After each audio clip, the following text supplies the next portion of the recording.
Right, you ready to go, bro? Yeah, let's jump in. I was going to say, let's play one more track. Let's not. Let's just get on with it. All right, well...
He can't make it get wetter than me, but I bet you keep telling you he better than me. Ooh, you know that he can't go down like me. You know that he ain't no freak like me. He can't make it get wetter than me, but I bet you keep telling you he better than me. Ooh, you know that he can't go down like me. You know that he ain't no freak like me. So baby, tell me one little thing. How deep is your love for me?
You keep telling you he better than me. Ooh, you know that he can't go down like me. You know that he ain't no freak like me. So baby, tell me one little thing. How deep is your love for me?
the most I used to do for exercise was stand up to count the money. You know what I'm saying?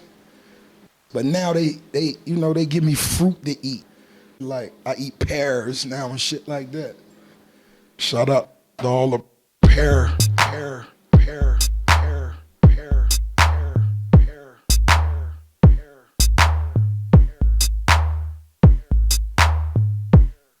I eat pear. Shut up to all the pears.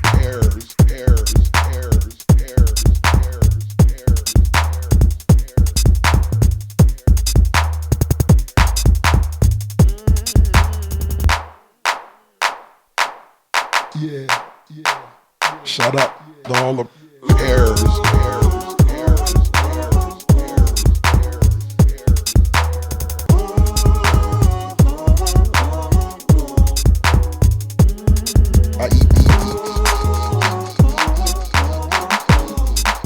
Everybody who see this, go ahead and hashtag CrossFit, hit me on Twitter. Let me know if your girl want it, you know what I'm saying?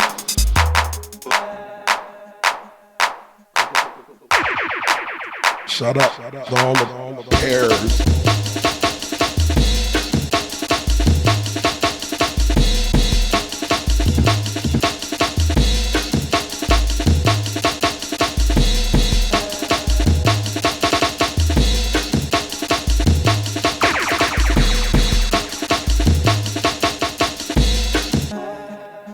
Shut up to all the pears.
Woo! That was awesome, bro. That was absolutely awesome. Cheers, man. Cheers. Not just musically, audibly, but visually. Watching you guys, that was crazy. It's pretty early for the morning as well. I loved it. I loved it. Are you familiar with like Prof Logic and all those kind of guys? Nah, not really.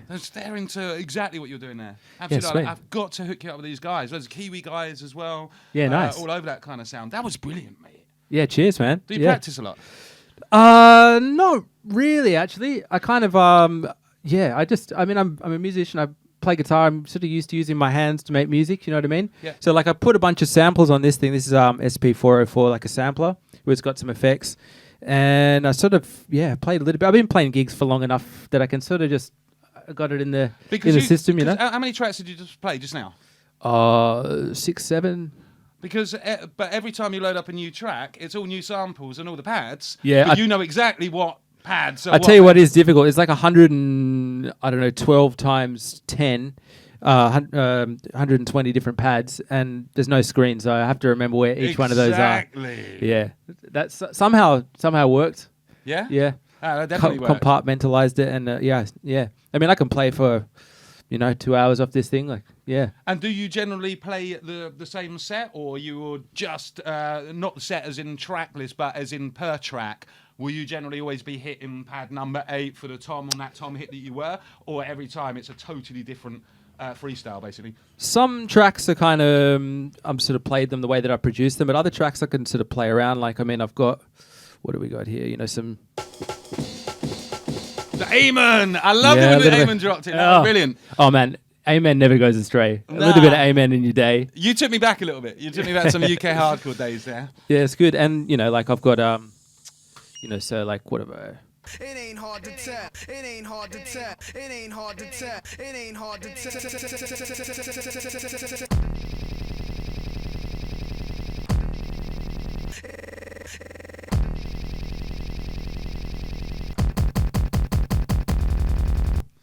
I can sort of play around a little bit, And There's a that good sound is from there. the Chaos Pad. As when Kid came in and was firing up the Chaos Pad, I was like, wow, now that is a blast from the past.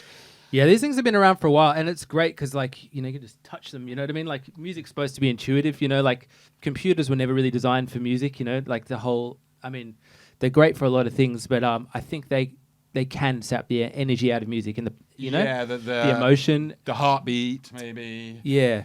Well, it's funny that years ago, late 90s, I was working for a drum and bass record label, a very staple drum and bass record label, Moving Shadow Records. All right. And there was a producer signed to a label called Technical Itch. And he used to make tracks, the hardest, most industrial drum and bass or jungle crossover stuff back then.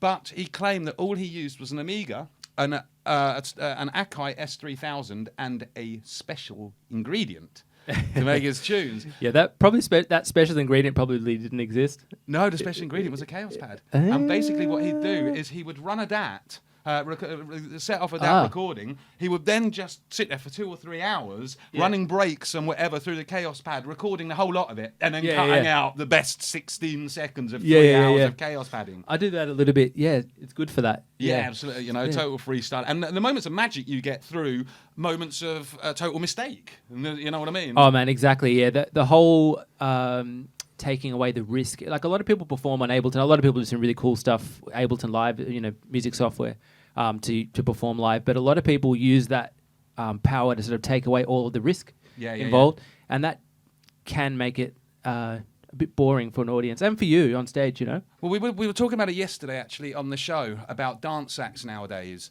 And we were actually talking about The Prodigy and how we all know that Liam Howlett is not actually doing anything. He's jumping up and down, pretending to press buttons, yet they still have the most punk live performance I've ever seen in my life. It's an absolute assault on your visual and audio senses. Yeah. Right, but they've got it going on. Whereas you see Chase and Status, and when Chase and Status became big and started doing a festival circuit, they started off as a band, but very quickly disbanded as a band. There's now 2 guys standing behind a desk pretending to press buttons. And I think their view from it was, doing a band, too much hard work, we get the same money, we take home more money, with a lot less effort if we just stand there behind tables. Sorry, bro, where's the liveness in that? Do you know what I mean? And so don't get me wrong, the Ableton Live, people using it, there are some people doing some really, really serious stuff out there, but at the end of the day, the audience don't even know what they're doing. Whereas at least when you're watching what you're doing, playing with hardware, you know that man is stretching himself there, man is performing live, you can see what he's doing. So for all the benefits that Ableton has, most people don't know how good what people are actually doing, or how bad, let's say. Yeah. So yeah, it's definitely great to see people playing without outboard, using the equipment as an actual instrument. Yeah, I think that's the way forward. In music production as well, there's been like a big shift back towards the old analog stuff. Like, I guess the production is becoming cheap enough in China that you're able to like make enough drum machines that people on musicians' wages can afford and that kind of thing. Yeah. And so like there's a bit of a move back to like kind of old drum machine music and sort of that era of music, which is awesome. Well, let's get controversial here on Bondi Beach Breakfast. Years ago, in the late 80s all the way through the 90s and that, then in order to become a record producer or a DJ, you had to invest money to become that. In order to even start making tunes, you had to go and buy yourself an Atari, a hardware sampler. You had to buy yourself an amp and some speakers, probably an audio interface, and that's just the start of it. That's just to get rolling, let alone all of the synths that were costing thousands and thousands. Whereas come 2000s, then all you needed was a cracked piece of $200 software to put on a PC, and suddenly you can make music. And then all of a sudden there is a whitewash of awful music out there. So much noise that lots of good stuff got lost in the ether because of it. And the same thing happened with DJing. Back then people would have to spend or invest 80% of the money they were making from DJing back into vinyls to keep their work and exactly, that. Yeah. And then along comes the MP3, eradicates that. Every man's a DJ nowadays. So I'm quite happy that there is this shift happening back to the old school. Back to old school analog equipment, back to the sound of music, rather than it sound like this clinical digital stuff. People are now putting their mixes back through valves and tubes and that, and trying to, give it, make it sound real again.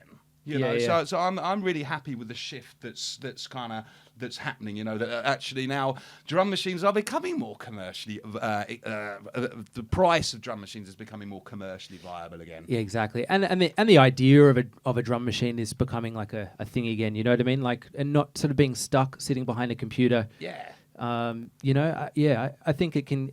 I used to play in bands and stuff, and I really miss that. Actually, I sort of cut my teeth busking around this area. On what instrument? I play guitar and sing as well. Okay. So we had a reggae band, had a mate who played djembe. Right, okay. And we used to busk.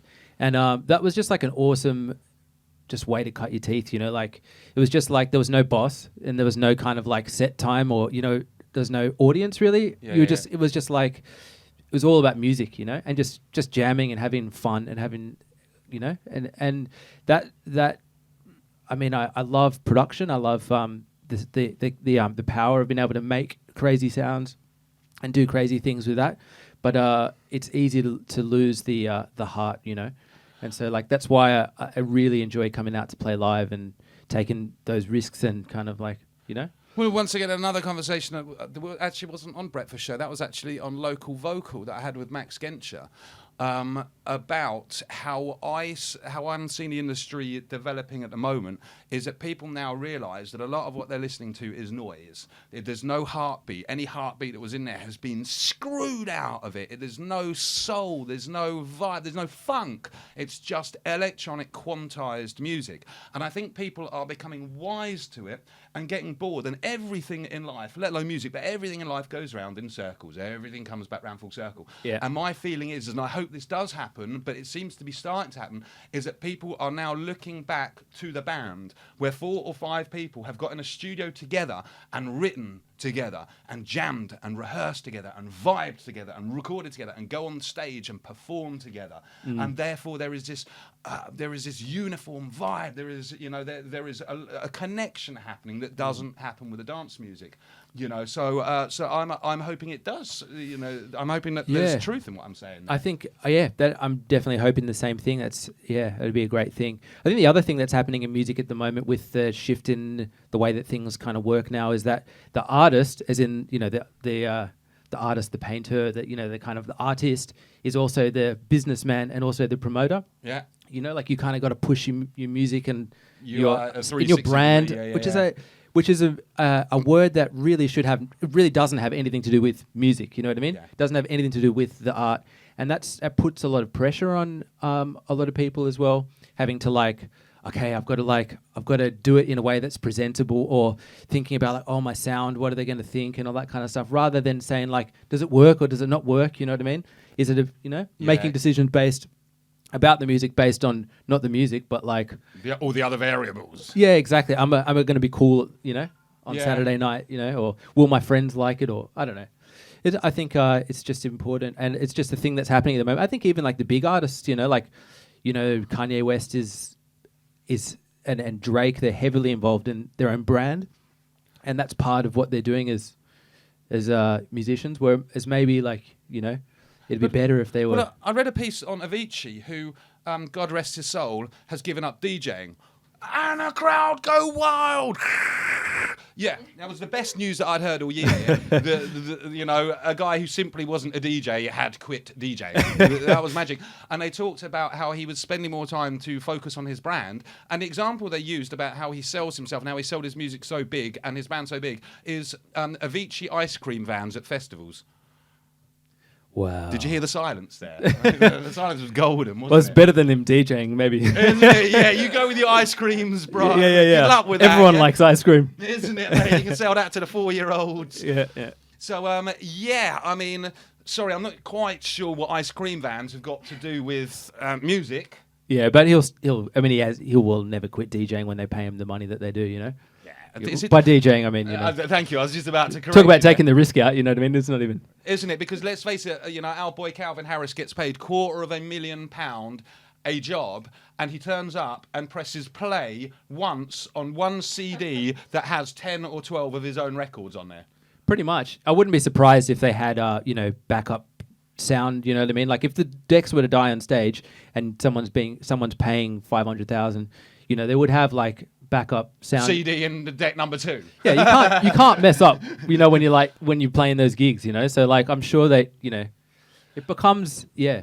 But the thing is, image. Calvin Harris is getting £250,000 per set. But I'm going to be straight with you. The only thing that he does is punch the air. And if you're going to punch the air for £250,000, I want to see you punch the air as well as David Guetta.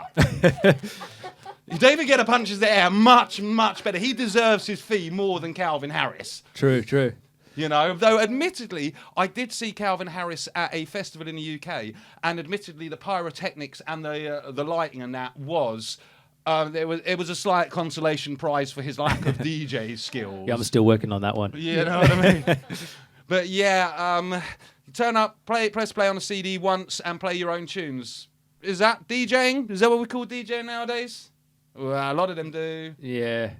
I mean, I guess that'll always sort of be there. I mean, yeah, that's always... I mean, they're like the cheesiest pop of today, you know what I mean? That'll be the most disposable, nothing music in I suppose 10 years, 20 I suppose years. this happened tens and tens of times, because you had the big rock and roll bands, the Led Zeppelins and that throughout the 70s, and then all of a sudden, when the drum machine came in, all of a sudden you've got these flamboyant men dressed as women singing round, round, baby, right round, and whatever, and then these people thought that they were at the top of their game, and suddenly out come these young kids who are buying samplers and developing whole new music scenes and taking all the attention away from them. So I guess it happens. This isn't a new thing. It happens all the time that things change. But if it doesn't have any substance, it ain't going to last. You know what I mean? Because let's face it, people are still listening to Led Zeppelin. But are people really still going to be listening to Calvin Harris 50 years down the line? Yeah, well, the top of the pops ceased to be kind of the cutting edge of music for the last little while. I mean, there are a few artists that are still highly influential, but it's the underground that's really kind of holds the power at the moment, which is a great thing. Yeah, totally. Yeah. All right, so we're going to wrap this radio show up very shortly. We've already overrun. So just tell us about your show. Is what we just saw today, and that has been videoed, multicam video, cuzzy. And that is going to go up on the Bondi Beach Radio YouTube page, and the audio is going to go up on the SoundCloud page. Is that what your show consists of each and every Monday? You come up with your equipment, and you don't DJ, you just come and do live? No, I kind of play tracks. I really don't play much of my own stuff, actually. Okay. Yeah, in the on my show, it's not really my job as a radio guy, you know. Right. I try and play as much sort of fresh, new, awesome, cutting edge music as I can find, really. Yeah, I mix it up a bit. I play like a lot of dialogue, bits and pieces as well, kind of vaguely sort of political slant or sort of social, socially relevant. I mean, most of the music I play doesn't have words. Okay. But I kind of add a little bit of dialogue bits over the top, so to give it some kind of relevance. Awesome. And do some stuff like that. So. Oh, listen, bro, thank you so much for coming up to the show today. That was man, thanks really for having special. me. Well, you know, we love getting live people in the studio for the show, but that was something different. That was really special. Yeah, And yes, I need to hook you up with some guys. Firstly, I need to hook you up with Noble Savage. You should come up here one Monday. If you're around on Monday at 10 o'clock, you just come and watch that guy in action. He's all I'll hit him up. That sounds, what you were saying the other day sounds good. Yeah, and also Orbital. Do you know the Orbital show that features on Tuesdays, every other Tuesday? Is that with LB? And Nick, yeah. Yeah, I'm good mates with LB. Oh, I know those dudes well, yeah. Because that's it, they're turning up with Roland modulars and, rebuilding the synth in the studio each week. That dude's bedroom looks like Star Trek. Oh, is it like a cockpit, is it? Yeah, it's like flying the plane. Coming into land. So, like I say, thank you so much for coming up. And for two reasons, not only coming and doing a live performance, but now I know that you live about 30 yards down the road. You know that certain mornings you're going to be getting a phone call from me at 6:30 saying, bro, I ain't got a producer coming up or I've got no guests in the show. Come up and co-pilot the show with me. And I'm hoping that you're going to say, yeah, I'll be there in 5 minutes. If you call me at 6:30 the night before, like yeah. I might be in, yeah. Well, that would be absolutely awesome. Yeah. It's been awesome having you on the show, and I can't wait till you next come up. Yeah, cheers, man. I'll catch you then. Yeah, we'll do. Drop that dirty love. Drop that dirty love. Drop that dirty love. Dirty love. And a massive shout out to my producer, Kira Smith, who's just learned how to live stream on Facebook whilst live streaming. That's right, it's the end of the show. We've come to the end of the show today. Well, that is, what are we, Wednesday out of the way already? We are over 60% of the way through the Bondi Beach Breakfast week already. For the last 2 hours, I've been Boston Rodriguez. And will continue to be so until further notice. Many thanks to Kid Fiction for stepping up into the show today. Many thanks for Kira. And I'm going to be back tomorrow with Raina Kogan in the house. And tomorrow, as per usual, we're going to have Tom Henderson coming in with his weekly sports wrap-up. And Mr. Potty Mouth himself, Jake Hatsey, coming in with Potty Culture. So enjoy your Thursday, everybody. And we out of here. Laters.